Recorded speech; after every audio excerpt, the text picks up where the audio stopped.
जय हिंद दोस्तों, मैं आशीष बड़ोला स्वागत करता हूं आपके अपने यूट्यूब प्लेटफॉर्म पे। इंडिया और चाइना के बीच में बॉर्डर को लेके बहुत ज़्यादा डिस्प्यूट चलता रहता है। तो उसी डिस्प्यूट के बारे में मैं आज बातें करने वाला हूं कि कहां-कहां पे इंडिया चाइना के बीच में डिस्प्यूट चलते रहते हैं और ये कौन-कौन से हैं। बहुत ही ब्रीफ में वीडियो होगी। मैं सिर्फ डिस्प्यूट के बारे में बातें करूंगा और थोड़ा बहुत उनके बारे में बताऊंगा। बहुत डिटेल में हम नहीं जाएंगे। तो सब सारे डिस्प्यूट के बारे में आपको बताता हूँ। तो ये जो है, ये पूरा का पूरा रीजन जो है तिब्बत का है, जिसे हम चाइना का पार्ट मानते हैं, चाइना का ऑटोनोमस रीजन मानते हैं।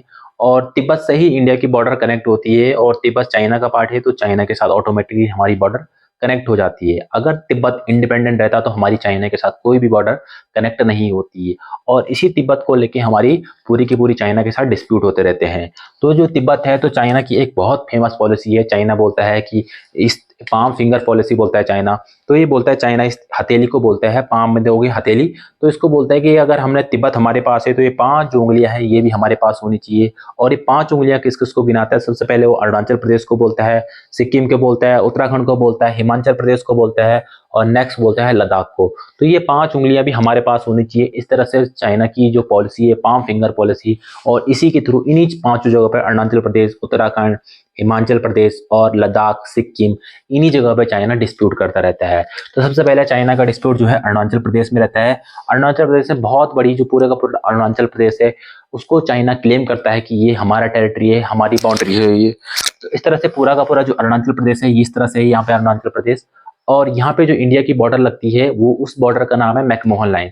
तो अरुणाचल प्रदेश में जो इंडिया की बॉर्डर है, पूरी की पूरे इंडिया चाइना बॉर्डर को मैकमोहन लाइन नहीं बोलते हैं।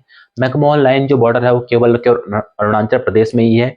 और उसके बाद इस बॉर्डर के बाद आपका यहाँ पे सिक्किम आता है।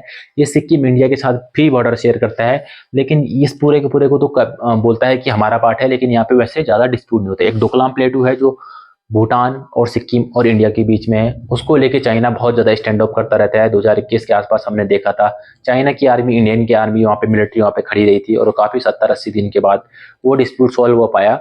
तो डोकलाम सिक्किम में उसको रिलेटेड चाइना क्लेम करता रहता है। नेक्स्ट जो आता है उत्तराखंड और हिमाचल प्रदेश में, बहुत ज्यादा यहाँ पे डिस्प्यूट नहीं होता, लेकिन यहाँ पे भी धीरे धीरे करके ऐसी खबरें आती रहती है बीच बीच में कि चाइना की जो आर्मी है वो इंडिया की टेरिटरी के अंदर घुस गई है। इंडिया की आर्मी, इंडिया की लैंड उसने कैप्चर कर ली है, बहुत सारी लैंड कैप्चर कर रही है। धीरे धीरे करके वो अंदर घुसता जा रहा है। इस तरह से खबरें आती रहती है उत्तराखंड और हिमाचल प्रदेश को लेकर। लेकिन यहाँ पे डिस्प्यूट मतलब कंपेयर टू अरुणाचल प्रदेश और लद्दाख के कंपेरिजन में थोड़ा सा कम है। उसके बाद नेक्स्ट जो हमारा सबसे ज्यादा बड़ा डिस्प्यूट जो चाइना के साथ वो है लद्दाख को लेके। जो लद्दाख का जो मेन पार्ट है, जो इसे बोलते हैं हम अक्साई चीन का रीजन जो है, ये बीच में सियाचिन ग्लेशियर हो गया। जो इंडिया का हाईएस्ट, सबसे ऊपर का, जो सबसे बड़ा ऊंचाई पे ग्लेशियर है, वो सियाचिन ग्लेशियर है। 1984 में हमने सियाचिन ग्लेशियर को पाकिस्तान से इंडिया में इंक्लूड किया था और इसके लिए हमने ऑपरेशन चलाया था, ऑपरेशन मेघदूत। तो इसी ऑपरेशन मेघदूत के थ्रू ये हमने अपने पार्ट लिया था। लेकिन यहाँ पे जो है ये अक्साई चीन रीजन, ये चाइना के पास अभी भी है। और इसे चाइना ने कभी इंडिया को, मतलब इसने उसने इलीगल तरीके से इंडिया से हड़प दिया था। और इसको लेके भी इंडिया में डिस्प्यूट चलता रहता है, क्योंकि जो यहाँ पे एक लाइन इस तरह से चलती है, ये जो लाइन है जिसमें जिसे इंडिया बोलता है कि ये जॉनसन लाइन है। और जॉनसन लाइन अगर हमने मान लिया, क्योंकि ये पूरा का पूरा ये वाली लाइन जो है ये जॉनसन लाइन है, अगर हमने इसको, या चाइना ने भी मान लिया, तो जॉनसन लाइन अगर एक्सेप्ट होगी कि इंडिया चाइना के बीच में जॉनसन लाइन है, तो उसके थ्रू क्या होगा कि ये पूरा का पूरा लैंड इंडिया के पास चला जाएगा। लेकिन यहाँ पे एक और चीज है, वो है मैकडोनाल्ड लाइन। ये बीच में इस तरह से मैकडोनाल्ड लाइन। तो अगर मैकडोनाल्ड लाइन को इंडिया चाइना ने दोनों ने मान लिया है, तो ये जो अक्साई चीन वाला पार्ट है, ये मैकडोनाल्ड लाइन अगर ये बॉर्डर हो जाएगी, तो ये किसके पास चला जाएगा? चाइना के पास चला जाएगा, तिब्बत के पास चला जाएगा। और इस तरह से पूरा का पूरा दोनों के बीच में डिस्प्यूट होता रहता है कि एक्चुअल में लाइन कौन सी है, जॉनसन लाइन है या फिर मैकडोनाल्ड लाइन है। इस तरह से दोनों के बीच में डिस्प्यूट होता रहता है। उसके बाद जो नेक्स्ट आता है, ये वाला जो है, इसे बोलते हैं एलएसी। तो चाइना की आर्मी ना एलएस मैकडोनाल्ड पे है ना जॉनसन पे है, उससे भी आगे बढ़ी हुई है, बहुत सारे आगे है, उसकी आर्मी घुस चुकी है। और इसी लाइन को बोलते हैं हम एलएसी। और जो एलओसी का बॉर्डर है, वो पाकिस्तान के बीच में इस तरह से है, एलओसी का बॉर्डर। तो इस तरह से पूरी की पूरी ये सारे के सारे डिस्प्यूट जो है इंडिया और चाइना के बीच में है।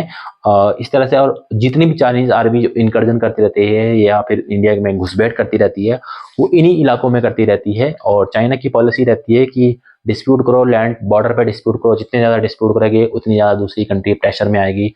और जितनी भी उसकी बॉर्डरिंग कंट्री है, ऑलमोस्ट 13-14 के आसपास बॉर्डरिंग कंट्री चाइना की है, सबके साथ उसने डिस्प्यूट करा हुआ है। सबको वो अपना मानने की कोशिश करता है, बोलता है कि ये भी मेरा है, ये भी मेरा है। और यही उसकी पॉलिसी रही है पहले से भी, एंशिएंट टाइम से भी, और अभी भी उसकी पॉलिसी इसी तरह से कुछ है। और इसी में से होके, यहाँ से होके, पाकिस्तान से होके चाइना से होके ये सीपैक बनाने की कोशिश कर रहा है चाइना, जिसे बोलते हैं चाइना पाकिस्तान इकोनॉमिक कॉरिडोर। तो इसके बारे में हम किसी और दिन बात करेंगे। जय हिंद, जय भारत।